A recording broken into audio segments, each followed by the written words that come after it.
اعوذ باللہ من الشیطان الرجیم بسم اللہ الرحمن الرحیم رب اشرح لی صدری ویسر لی امری واحلل عقدۃ من لسانی یفقہوا قولی رب یسر ولا تعسر وتمم بالخیر آمین یا رب العالمین۔ لسان القرآن کورس سن 2022 کے ریویژن اور پریکٹس لیکچر نمبر 6 میں آپ کے سامنے حاضر ہوں، اور جیسا کہ آپ کو معلوم ہے کہ ہم نے لیکچر نمبر 6 میں اسم کی وسعت والے پہلو کو کور کرنے کی کوشش کی تھی۔ اسم کو جملے میں یا کسی ترکیب میں استعمال کرنے کے لیے جن 4 چیزوں کا جاننا انتہائی ضروری ہے، ان میں ایک وسعت بھی ہے، اور میں نے آپ کو اس کے تعارف میں بتایا تھا کہ عربی زبان میں وسعت کے اعتبار سے استعمال ہونے والا اسم 2 طرح کا ہی ہوتا ہے، یا وہ نکرہ ہوتا ہے یا معرفہ ہوتا ہے۔ تو پہلی بات نوٹ کر لیجئے گا کہ وسعت کے اعتبار سے اسم جو ہے وہ یا تو نکرہ ہوگا یا معرفہ ہوگا، اور وسعت کی ہیڈنگ اس ٹاپک کو اس لیے دی گئی ہے کہ نکرہ اسم کی وسعت بہت زیادہ ہوتی ہے، جبکہ معرفہ اسم کی وسعت کم ہوتی ہے۔ اس لیے آپ لسان القرآن کتاب میں بھی یہی جملہ لکھا ہوا دیکھ رہے ہیں کہ نکرہ کا دائرہ بہت وسیع ہے، جبکہ معرفہ کا دائرہ محدود ہے۔ بہرحال عربی زبان میں استعمال ہونے والا کون سا اسم معرفہ ہوگا، تو اس حوالے سے ایک جملہ آپ کتاب میں لکھا ہوا دیکھ رہے ہیں کہ عربی زبان میں استعمال ہونے والا ہر اسم نکرہ شمار ہوگا جب تک اس کا معرفہ ہونا ثابت نہ ہو۔ اور پھر یہ بتایا گیا کہ عربی میں اسم کچھ صورتوں میں معرفہ ہو سکتا ہے، اور یہ صورتیں جو ہیں یہ 7 ہیں، گویا معرفہ کی 7 اقسام ہیں۔ معرفہ اسم کی پہلی قسم جو ہے وہ ہے علم، جسے اسم علم کہا جاتا ہے، اور اسم علم کو ہم پراپر ناؤن کے تحت سمجھ سکتے ہیں۔ پراپر ناؤن جیسا کہ آپ جانتے ہیں انگریزی میں name of a particular person, particular thing, particular place، یعنی کسی خاص شخص، کسی خاص چیز یا کسی خاص جگہ کا نام۔ لہٰذا معرفہ کی کچھ ایگزامپلز آپ دیکھ رہے ہیں، زید، فاطمہ، مکہ اور جہنم وغیرہ کتاب میں لکھی ہوئی ہیں۔ معرفہ کی دوسری قسم جو ہے وہ ہے اسم ضمیر، اور اسم ضمیر کسے کہتے ہیں؟ اسم ضمیر کے ریلیونٹ جو ٹرمینالوجی استعمال کی جاتی ہے انگریزی زبان میں وہ ہے پروناؤن کی، اور پروناؤن کی ڈیفینیشن آپ جانتے ہیں کہ pronoun is a word which is used in place of a noun, اور پروناؤن جو ہے یہ ایک وسیع ٹرمینالوجی میں استعمال کیا جا سکتا ہے، اس لیے کہ پروناؤنز جو ہیں وہ پرسنل بھی ہوتے ہیں، وہ ڈیمانسٹریٹو بھی ہوتے ہیں، اور وہ ریلیٹیو بھی ہوتے ہیں۔ تو اگر ایک ہیڈنگ دیں تو ہم اسم علم کے بعد اسم ضمیر کی ایک ہیڈنگ بنائیں گے، پھر اسم ضمیر میں ہم ایک جو ہے وہ ضمیر شخصی قسم بنائیں گے، دوسری اسم اشارہ بنائیں گے، اور تیسری اسم موصولہ بنائیں گے، اور الگ الگ ہم کنسیڈر کریں تو اسم ضمیر جس کو سنتے ہی آپ کے ذہن میں فوری طور پہ پرسنل پروناؤنز آ جائیں گے، تو یہ وہ کیٹیگری ہوگی۔ تو جیسے کہ لکھا ہوا ہے کہ وہ الفاظ جو کسی اسم کی جگہ استعمال ہوتے ہیں، مثلا اردو میں ہم وہ کا لفظ استعمال کرتے ہیں، اور وہ کا لفظ ہم ہی کے لیے بھی استعمال کرتے ہیں، شی کے لیے بھی استعمال کرتے ہیں، اور اٹ کے لیے بھی استعمال کرتے ہیں۔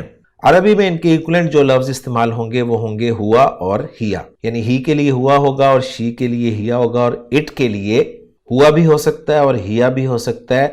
کب اٹ کے لیے ہوا استعمال ہوگا؟ اس وقت جب اٹ کوئی مذکر اسم ہوگا، اور کب اٹ کے لیے ہیا لفظ استعمال ہوگا؟ اس وقت جب اٹ کوئی مؤنث اسم ہوگا۔ بہرحال اس وقت چونکہ اسم ضمیر پڑھانا مقصود نہیں ہے، صرف معرفہ کی جو ٹائپس ہیں یا معرفہ کی جو اقسام ہیں ان کو مکمل کرنا مطلوب ہے، لہٰذا ایک دو ایگزامپلز دے کر اس بات کو ختم کیا جا رہا ہے۔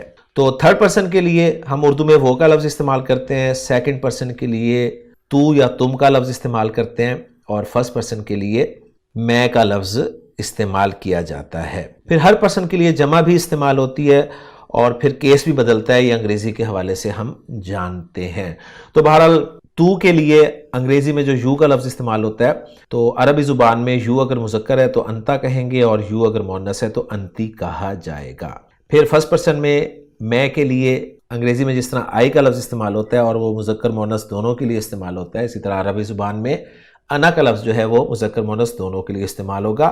اسی طرح آئی کی جمع وی استعمال کرتے ہیں ہم، تو عربی میں وی یعنی ہم کے لیے نحنو کی ضمیر استعمال ہوگی۔ باقی ڈیٹیلز انشاءاللہ تعالی ہم جب اسماء ضمائر کو تفصیل سے پڑھیں گے اس وقت ہمارے سامنے آ جائے گی۔ معرفہ کی تیسری قسم اسم اشارہ ہے۔ اسم اشارہ کو ہم ڈیمانسٹریٹو پروناؤن کہیں گے، اور اس کے بارے میں لکھا گیا ہے کہ عربی زبان میں کسی چیز کی طرف اشارہ کرنے کے لیے استعمال ہونے والے الفاظ، مثلا ھذا، ھذہ، ذالکا اور تلکا، یہ اسماء اشارہ ہیں، اور اردو میں ہم یہ اور وہ کے الفاظ استعمال کرتے ہیں اشارہ کرنے کے لیے کسی چیز کی طرف یا کسی شخص کی طرف، اور انگریزی میں ہم دس، دیٹ، دیز اور دوز کے الفاظ استعمال کرتے ہیں۔ چونکہ اسماء ضمیر اور اسماء اشارہ اسماء ہیں، لہٰذا اسماء کے بارے میں ہمیں چاروں باتیں اچھی طرح معلوم ہونی چاہیے، جنس، عدد، وسعت اور اعراب۔ تو یہاں پر ہم وسعت کے ٹاپک میں نے پڑھ رہے ہیں، تو ہمیں یہ پتہ چل رہا ہے کہ اسماء ضمیر اور اسماء اشارہ جو ہیں یہ معرفہ ہوتے ہیں۔ باقی مذکر، مؤنث، واحد، مثنیٰ، جمع اور اعراب کے اعتبار سے انشاءاللہ تعالی ہم آگے تفصیل سے پڑھیں گے۔ معرفہ کی چوتھی قسم جو ہے وہ ہے اسم موصول، اور آسان بات اس کے بارے میں یہ لکھی گئی ہے کہ اردو میں جو ہم لفظ استعمال کرتے ہیں نا، جو اور جس جیسے لفظ استعمال کرتے ہیں نا، تو ان کے ایکولنٹ عربی میں جو لفظ استعمال ہوتے ہیں وہ اسماء موصولہ کہلاتے ہیں، اور انگریزی میں ہم ان کے لیے ہو کا لفظ استعمال کرتے ہیں، وچ کا لفظ استعمال کرتے ہیں۔ بہرحال عربی میں الذی، اللتی، اللذین وغیرہ جو ہیں یہ اسماء موصولہ کی ایگزامپلز ہیں، اور انشاءاللہ تعالی اسماء موصولہ بھی ہم تفصیل سے بعد میں پڑھیں گے۔ معرفہ کی ان چار اقسام کو سامنے رکھنے کے بعد ہم نے یہ دیکھا کہ کتاب کا لفظ جو ہے وہ نکرہ ہے، اس لیے کہ کتاب نہ تو علم ہے نہ ہی ضمائر کی ان تینوں قسموں میں سے کسی قسم میں داخل ہے۔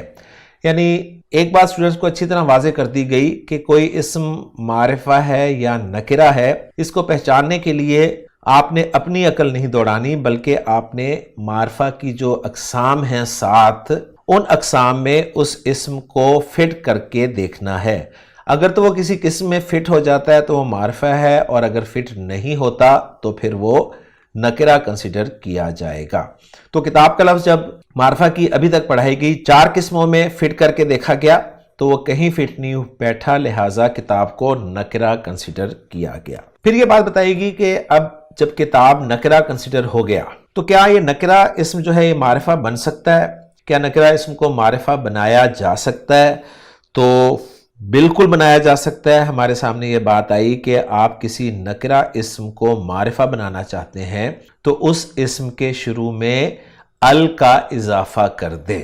کسی نکرہ اسم کے شروع میں ال داخل کرنے سے وہ نکرہ اسم معرفہ ہو جاتا ہے، اور ال جو ہے یہ انگریزی کے آرٹیکل دی کے ایکولنٹ ہوتا ہے۔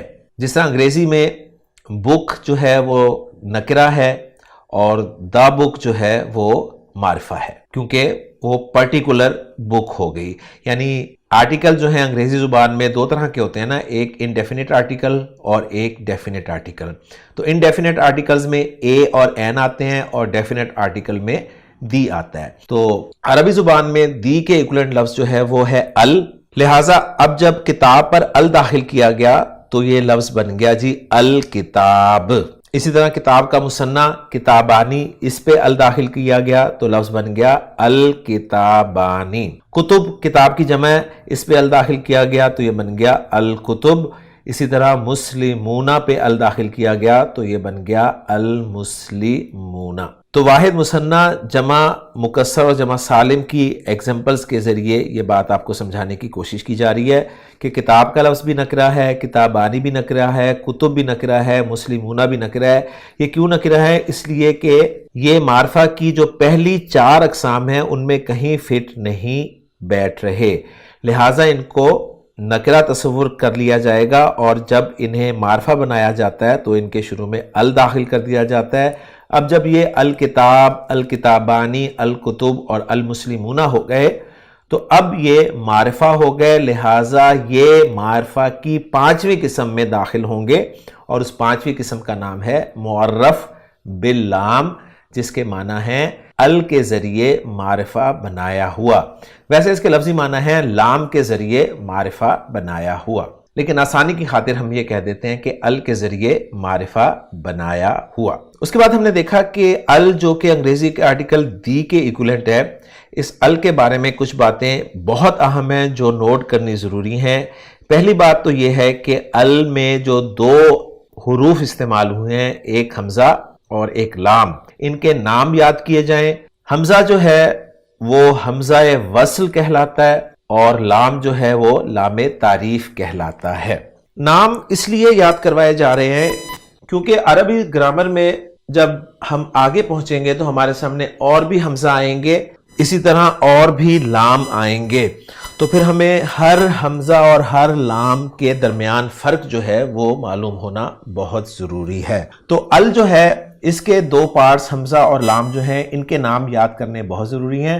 حمزہ حمزۃ الوصل کہلاتا ہے اور لام جو ہے یہ لام تعریف کہلاتا ہے۔ حمزۃ الوصل کو حمزۃ الوصل اس لیے کہا جاتا ہے کہ اس حمزہ پر آپ زبر حرکت دیکھ رہے ہیں، اور یہ نوٹ کر لیجئے اچھی طرح کہ ال کا حمزہ جو ہے یہ زبر حرکت کے ساتھ ہی آتا ہے۔ جب حمزۃ الوصل والے کسی بھی لفظ کو، یہاں تو ال والا لفظ ہے نا، یعنی یہ رول پکا یاد کر لیا جائے کہ جب بھی حمزۃ الوصل والے کسی لفظ کو پیچھے سے ملا کر پڑھا جائے، یعنی حمزۃ الوصل والے لفظ سے پہلے کوئی لفظ ہے اور آپ ان دونوں الفاظ کو ملا کر پڑھنا چاہ رہے ہیں، تو حمزۃ الوصل جو ہے پیچھے سے ملا کر پڑھنے کی صورت میں الف لکھا رہ جاتا ہے، اس کی حرکت ختم ہو جاتی ہے۔ یہ اہم پوائنٹ ہے جو آپ کو اچھی طرح سمجھ میں آنا چاہیے، اور اس کے لیے بہترین ایگزامپل جو ہے وہ سورۃ البقرہ کی دوسری آیت سے رکھی گئی کہ ذالکہ اس میں اشارہ ہے اور اس کے بعد ہے الکتاب، اور الکتاب میں ال جو ہے یہ کتاب کو معرفہ بنانے کے لیے لایا گیا ہے، اور ال کا حمزہ حمزۃ الوصل ہے، لہٰذا جب ہم اسے پیچھے سے ملا کر پڑھیں گے، یعنی ان دونوں الفاظ کو اکٹھا پڑھیں گے تو ہم پڑھیں گے ذالک الکتاب، گویا ذالکہ الکتاب نہیں پڑھا جائے گا۔ رزلٹ یہ نکلا کہ حمزۃ الوصل والے لفظ کو جب آپ الگ سے پڑھیں گے تو حمزۃ الوصل کی حرکت کو لازماً پڑھا جائے گا، لیکن جب پیچھے سے ملا کر پڑھیں گے تو حمزۃ الوصل کی حرکت نہیں پڑھی جائے گی، بلکہ حمزۃ الوصل الف کی صورت میں لکھا رہ جائے گا۔ اور پھر یہ بتایا گیا کہ ہمارے بر صغیر کے مصحف میں حمزۃ الوصل کو پہچاننا عام طور پر اتنا آسان نہیں ہوتا، کیونکہ حمزۃ الوصل جو ہے وہ ماقبل ملانے کی صورت میں الف کی طرح ہی لکھا رہ جاتا ہے، اس لیے الف اور حمزۃ الوصل کا فرق جاننا اسٹوڈنٹ کے لیے مشکل ہو جاتا ہے۔ ہاں، سعودیہ کے مصحف میں حمزۃ الوصل پہچاننا بہت آسان ہے، اس لیے کہ وہ حمزۃ الوصل کے اوپر چھوٹا سا صاد لکھ دیتے ہیں۔ میں آپ کو دکھاتا ہوں، سعودیہ کا مصحف آپ دیکھ رہے ہیں کہ سورۃ الفاتحہ آپ کے سامنے کھلی ہوئی ہے، اور پہلی آیت سے ہی دیکھیں جو کہ بسم اللہ الرحمن الرحیم ہے، اس میں آپ دیکھیں اس میں جلالہ جو ہے اس کا حمزہ جو ہے وہ حمزہ وصل ہے، لہٰذا اس الف کے اوپر آپ کو چھوٹا سا صاد لکھا ہوا نظر آ رہا ہے۔ اسی طرح الرحمن میں الف کے اوپر چھوٹا سا صاد نظر آ رہا ہے، الرحیم میں الف کے اوپر چھوٹا سا صاد لکھا ہوا نظر آ رہا ہے۔ اسی طرح آیت نمبر 2 میں دیکھیں الحمد میں ال کا جو حمزہ ہے اس پر چھوٹا سا صاد لکھا ہوا نظر آ رہا ہے، یعنی الف پر چھوٹا سا صاد لکھا ہوا نظر آ رہا ہے اب آپ کو۔ اسی طرح دیکھیں العالمین میں الف کے اوپر چھوٹا سا صاد، الرحمن میں الف کے اوپر چھوٹا سا صاد، الرحیم میں الف کے اوپر چھوٹا سا صاد، الدین میں الف کے اوپر چھوٹا سا صاد، اسی طرح اہدی میں الف کے اوپر چھوٹا سا صاد۔ تو یہاں پر نوٹ کریں کہ اہدی میں جو آپ کو الف نظر آ رہا ہے نا، یہ بھی اصل میں حمزۃ الوصل تھا، اور حمزہ وصل جو ہے یا حمزۃ الوصل صرف الف لام کا ہی نہیں ہوتا، اور الفاظ کا بھی حمزۃ الوصل ہوگا۔ وہ کون سے الفاظ ہوں گے یہ چیزیں ہمیں آگے جا کے پتہ چلیں گی، اس وقت ہم صرف ال کے حمزہ وصل کو پہچاننے کی کوشش کر رہے ہیں، لیکن بہرحال آپ کے سامنے اہدی کا لفظ بھی آ گیا کہ اس کا حمزہ بھی حمزہ وصل ہے، اور جیسا کہ میں نے آپ کو بتایا کہ ال کے حمزہ وصل پر زبر حرکت آتی ہے، لیکن اہدی میں حمزہ وصل پہ زیر میں پڑھ رہا ہوں۔ کلیئر ہو گیا؟ اسی طرح دیکھیں الصراط میں حمزہ وصل ہے، المستقیم میں حمزہ وصل ہے، الذین کا حمزہ وصل ہے، المغضوب کا حمزہ وصل ہے، الضالین کا حمزہ وصل ہے۔ جبکہ اس کے برعکس آپ دیکھیں جو پاکستانی مصحف ہے اس میں آپ کو بسم اللہ الرحمن الرحیم میں اس میں جلالہ، الرحمن اور الرحیم کا جو حمزۃ الوصل ہے وہ بغیر کسی صاد کے نظر آ رہا ہے۔ اسی طرح الحمد میں اس حمزہ پر باقاعدہ زبر حرکت ڈالی گئی ہے، اور العالمین میں وہ حمزہ الف کی صورت میں ہی لکھا ہوا ہے، اسی طرح الرحمن میں، اسی طرح الرحیم میں، اسی طرح الدین میں، اسی طرح الصراط میں، اسی طرح المستقیم میں، اسی طرح الذین میں، اسی طرح المغضوب میں، اور اسی طرح الضالین میں۔ اور رہا اہدی کا حمزہ تو اس کے نیچے باقاعدہ زیر ڈالی گئی ہے تاکہ یہ پڑھنے میں آسانی ہو۔ تو بات جو ہے وہ میں یہ کر رہا تھا کہ سعودیہ کے مصحف میں بہرحال حمزہ وصل جو ہے وہ پہچاننا آسان ہوتا ہے، کیونکہ جس بھی الف کے اوپر آپ کو چھوٹا سا صاد لکھا نظر آئے گا وہ حمزہ وصل یعنی حمزۃ الوصل ہی ہوگا۔ حمزہ وصل کی پہچان کرنے کے بعد ہم نے اگلی بات جو سیکھی وہ یہ تھی کہ ال کا جو لام ہے جسے ہم نے لام تعریف کا نام دیا، اس لام تعریف کو بھی کبھی پروناؤنس کیا جاتا ہے اور کبھی پروناؤنس نہیں کیا جاتا۔ جیسے کہ آپ دیکھ رہے ہیں دو ایگزامپلز، القمر اور الشمس، تو دونوں ایگزامپلز میں ال لگا ہوا ہے اور ال کا لام تعریف ہی ہے، لیکن القمر کی صورت میں آپ لام پڑھ رہے ہیں، اس لیے آپ کو لام کی آواز بھی سنائی دے رہی ہے، اور لکھنے میں بھی آپ دیکھ رہے ہیں اس لام پر سکون کی علامت لگی ہوئی ہے۔ لیکن الشمس لفظ پڑھنے میں لام پروناؤنس نہیں کیا جا رہا، اور پروناؤنس نہ کرنے کے لیے انہوں نے اس لام پر کچھ بھی نہیں ڈالا ہوا، بلکہ لام کا جو اگلا حرف ہے شین اس پہ شرط ڈال دی گئی ہے، جو کہ بتا رہی ہے کہ آپ نے حمزہ کو ڈائریکٹ شین کے ساتھ ملا کر پڑھنا ہے۔ تو بات سامنے یہ آئی کہ ال کے لام کو بھی کبھی پروناؤنس کیا جاتا ہے اور کبھی پروناؤنس نہیں کیا جاتا۔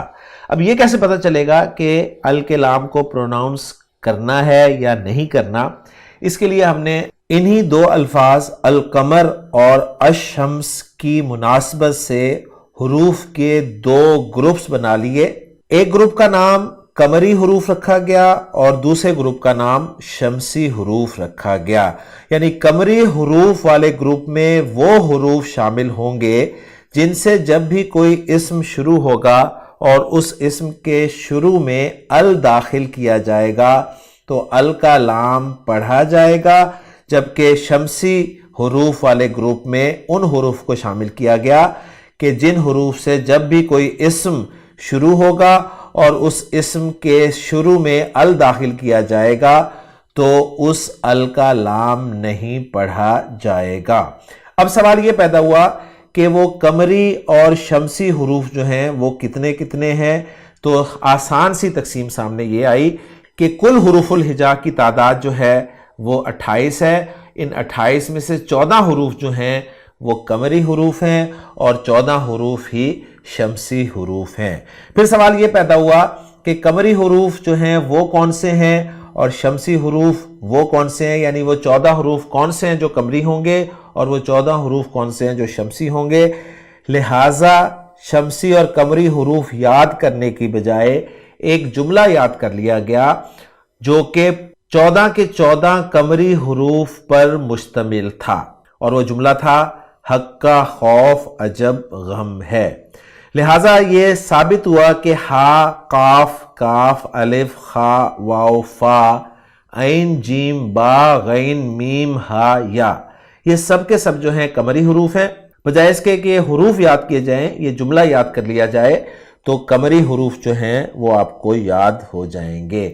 لہٰذا ان حروف سے جب بھی کوئی اسم شروع ہوگا اور اس پہ الف لام داخل کیا جائے گا تو ال کا لام پروناؤنس ہوگا۔ باقی حروف جو ان 14 کے علاوہ ہیں ان سے جب بھی کوئی اسم شروع ہوگا اور اس اسم کے شروع میں ال داخل کیا جائے گا تو ال کا لام پروناؤنس نہیں ہوگا۔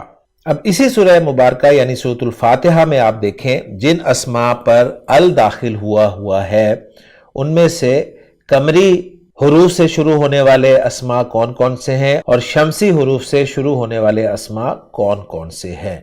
تو الحمد میں دیکھیں لام پڑھا جا رہا ہے تو ہا جو ہے وہ قمری ہے، اور حق کا خوف عجب غم ہے میں ہا پہلا ہی حرف ہے۔ اسی طرح دیکھیں العالمین لام پروناؤنس ہو رہا ہے، لہٰذا عین جو ہے یہ حروف ہے، اور حق کا خوف عجب غم ہے میں عجب میں عین موجود ہے۔ اسی طرح الرحمن میں دیکھیں لام پروناؤنس نہیں ہو رہا، لہٰذا را جو ہے وہ شمسی حرف ہے اور را حق کا خوف عجب غم ہے میں نہیں ہے۔ اسی طرح الدین کا لفظ دیکھیں اس میں لام پروناؤنس نہیں ہو رہا، لہٰذا دال جو ہے وہ شمسی حرف ہے، اور حق کا خوف عجب غم ہے میں دال نہیں ہے۔ اسی طرح الصراط لفظ کو دیکھیں، اس میں بھی لام کو پروناؤنس نہیں کیا جا رہا، لہٰذا صاد جو ہے یہ شمسی حرف ہے، اور حق کا خوف عجب غم ہے میں صاد نہیں ہے۔ جبکہ المستقیم میں لام کو پروناؤنس کیا جا رہا ہے، لہٰذا میم جو ہے وہ قمری حرف ہے، اور حق کا خوف عجب غم ہے میں غم کے اندر میم شامل ہے۔ اسی طرح الذین کو آپ ذرا نوٹ کریں، اس میں الذین لام پڑھا بھی جا رہا ہے، اور اگر غور کیا جائے تو لام نہیں بھی پڑھا جا رہا۔ تو اس کے لیے قرآن مجید کی ایگزامپل جو ہے، اللہ کا جو نام ہے خوبصورت نام اللطیف، اس کو لکھا ہوا آپ دیکھیں، جیسا کہ آپ سکرین پہ دیکھ رہے ہیں۔ تو پہلے لام پہ کچھ نہیں ڈلا ہوا اور دوسرے لام پہ شد ڈلی ہوئی ہے، تو اس سے ثابت ہوا کہ لام جو ہے وہ شمسی حرف ہے۔ اور پھر سورۃ الفاتحہ کا جو آخری لفظ ہے الضالین، اس میں آپ دیکھیں ال داخل ہوا ہے، لیکن لام کو نہیں پڑھا جا رہا، اس لیے کہ ضاد جو ہے وہ شمسی حرف ہے، اور ضاد جو ہے وہ حق کا خوف عجب غم ہے فہرست میں نہیں آتا۔ تو اس پیٹرن پہ آپ الحمدللہ قرآن مجید میں شمسی اور قمری حروف کی پہچان بھی کرنے کے قابل ہو جاتے ہیں۔ اصل ٹاپک جو اس لیکچر کا تھا وہ تھا معرفہ کی اقسام۔ تو گویا یہ جو پانچویں قسم بنی ال والی، اس کا نام معرف باللام رکھا گیا، اور اس میں وہ تمام الفاظ آ گئے جن پر ال داخل کیا گیا ہے۔ تو معرفہ کی یہ 5 اقسام ہمارے سامنے آ گئیں۔ چھٹی قسم جو تھی اس کا تعلق چونکہ 2 اسماء کے مجموعے کے ساتھ تھا، لہٰذا اس کو نہیں پڑھایا گیا، کیونکہ وہ سمجھ بھی نہیں آنی تھی ابھی اگر پڑھا بھی دی جاتی۔ اور 7ویں قسم کے بارے میں بتا دیا گیا کہ کسی نکرہ اسم سے پہلے اگر یا جو کہ ندا کے لیے آواز دینے کے لیے حرف استعمال ہوتا ہے عربی زبان میں، وہ آ جائے تو نکرہ اسم بھی معرفہ ہو جاتا ہے۔ جیسے ولد کا لفظ جو ہے وہ نکرہ ہے، کیونکہ نہ وہ علم ہے، نہ ضمائر کی کسی قسم میں آتا ہے، نہ ہی اس پہ الف لام داخل ہوا ہے۔ لیکن اگر ولد سے پہلے یا لگ جائے اور کوئی کہے یا ولد، تو اب ولد جو ہے وہ معرفہ ہو جائے گا۔ معرفہ کی یہ قسم جو کہ 7ویں قسم تھی، اس کو معرف بن ندا کہا گیا، یعنی ندا کے ذریعے، آواز دینے کے ذریعے یا آواز کے ذریعے معرفہ بنایا ہوا۔ تو معرفہ کی گویا 6 اقسام پڑھا دی گئیں۔ رزلٹ یہ آیا سامنے کہ 7 اقسام ہوتی ہیں معرفہ کی، لیکن ان میں سے 6 پڑھائی گئیں، کیونکہ 7ویں قسم جو ہے وہ ابھی اسٹوڈنٹس کو سمجھ میں نہیں آنی تھی، لہٰذا اس کو سکپ کر دیا گیا۔ اور ان 6 اقسام میں سے جو 7ویں قسم تھی اس کا بھی استعمال بہت کم ہے، لہٰذا اس کو بھی بس سمجھا دیا گیا۔ رہیں باقی 5 اقسام، تو اگر ہم سورۃ الفاتحہ میں سے اب معرفہ اسماء پہچاننے کی کوشش کریں تو ہم بالکل پہچان سکتے ہیں، جیسا کہ آپ دیکھ رہے ہیں بسم اللہ الرحمن الرحیم میں جو اسماء استعمال ہوئے ہیں اس میں آپ کو اسم جلالہ اللہ نظر آ رہا ہے، الرحمن الرحیم۔ تو اللہ علم ہے، اللہ کا ذاتی نام ہے، معرفہ ہے۔ الرحمن الرحیم پر ال داخل ہوا ہے، اس لیے معرفہ ہے۔ الحمد معرفہ ہے، اس لیے کہ اس پہ ال داخل ہوا ہے۔ اسی طرح العالمین پہ ال داخل ہوا ہے تو یہ معرفہ ہے۔ اسی طرح الرحمن الرحیم، پھر الدین پر ال داخل ہوا ہے، یہ معرفہ ہے۔ الصراط پر ال داخل ہوا ہے، یہ معرفہ ہے۔ المستقیم پہ ال داخل ہوا ہے، یہ معرفہ ہے۔ اسی طرح الذین پہ ال داخل ہوا ہے، لہٰذا یہ بھی معرفہ ہے۔ اور یہ معرفہ کی کون سی قسم ہے؟ الذین، یہ اس میں موصول ہے۔ المکتوب پہ ال داخل ہوا ہے، لہٰذا یہ معرفہ ہے۔ الضالین پہ ال داخل ہوا ہے، لہٰذا یہ بھی معرفہ ہے۔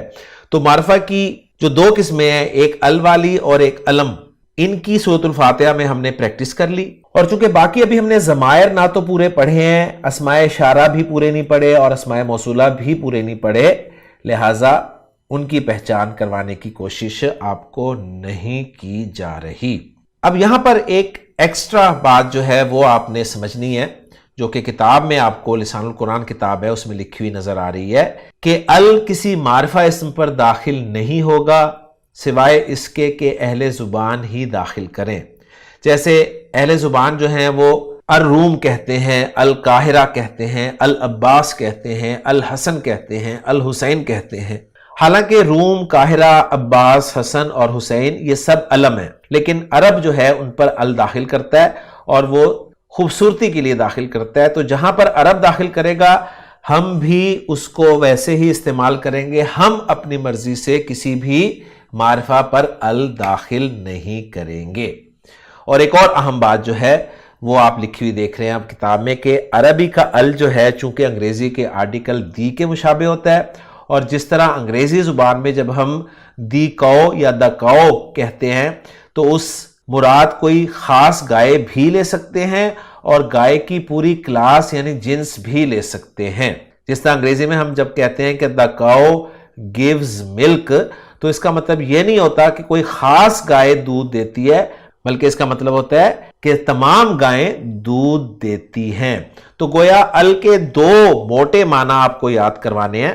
ایک ال کے موٹے معنی ہیں خاص کے لیے استعمال ہوگا ال والا لفظ، اور ایک معنی ہوں گے تمام۔ لہٰذا اگر ال انسان آپ کے سامنے لفظ آتا ہے تو ال انسان سے مراد کوئی خاص انسان بھی ہو سکتا ہے، اور ال سے مراد تمام انسان بھی ہو سکتے ہیں، جیسے کہ قرآن مجید میں سورۃ العصر میں اللہ تعالیٰ نے ارشاد فرمایا والعصر ان الانسان لفی خسر، کہ تمام انسان خسارے میں ہیں۔ یہاں پر ال انسان سے مراد تمام انسان لیے گئے ہیں، جبکہ سورۃ القیامہ میں اللہ تعالیٰ فرما رہے ہیں اَيَحْسَبُ الْإِنسَانُ، اب یہاں پر ال انسان سے مراد تمام انسان نہیں لیے جا رہے بلکہ وہ انسان مراد ہے جو آخرت کا انکار کرنے والا ہے۔ اب یہ پتہ کیسے چلے گا؟ یہ انشاءاللہ تعالیٰ آپ کو کانٹیکسٹ سے پتہ چلے گا۔ اور آخری بات جو کتاب میں لکھی ہے وہ یہ ہے کہ نکرہ اور معرفہ کے ترجمے میں فرق کرنے کے لیے اردو زبان میں نکرہ کے ساتھ عام طور پر ایک، کوئی، ایسا یا کچھ، یہ الفاظ ان میں سے کوئی لفظ استعمال کیا جاتا ہے۔ جیسے کتاب کا ترجمہ کیا جائے گا ایک یا کوئی کتاب، کتب کا ترجمہ کیا جائے گا کچھ کتابیں، قلم کا ترجمہ کیا جائے گا ایک یا کوئی قلم، اور اقلام کا ترجمہ کیا جائے گا کچھ قلم۔ جبکہ اس کے برعکس الکتاب کا لفظ ہوگا تو اس کا ترجمہ آپ صرف کتاب کریں گے، الکتب کا ترجمہ صرف کتابیں، القلم کا ترجمہ صرف قلم، اور الاقلام کا ترجمہ قلم، جو کہ جمع کے لیے اردو زبان میں بھی استعمال ہوتا ہے۔ تو الحمدللہ جی یہاں پر ہمارا وسعت کا ٹاپک جو ہے وہ مکمل ہو گیا۔ ہم نے ریویژن اور پریکٹس لیکچر میں اسم کا تیسرا پہلو وسعت جو ہے اس کو تفصیل کے ساتھ پڑھا، بہت ساری چیزیں ہم نے ریوائز کی اور کچھ نئی چیزیں ہم نے اس لیکچر میں دیکھی۔ انشاءاللہ تعالیٰ اگلے ریویژن لیکچر میں آپ سے ملاقات ہوگی۔ سبحانک اللہم و بحمدک، اشہد ان لا الہ الا انت، استغفرک و اتوب الیک۔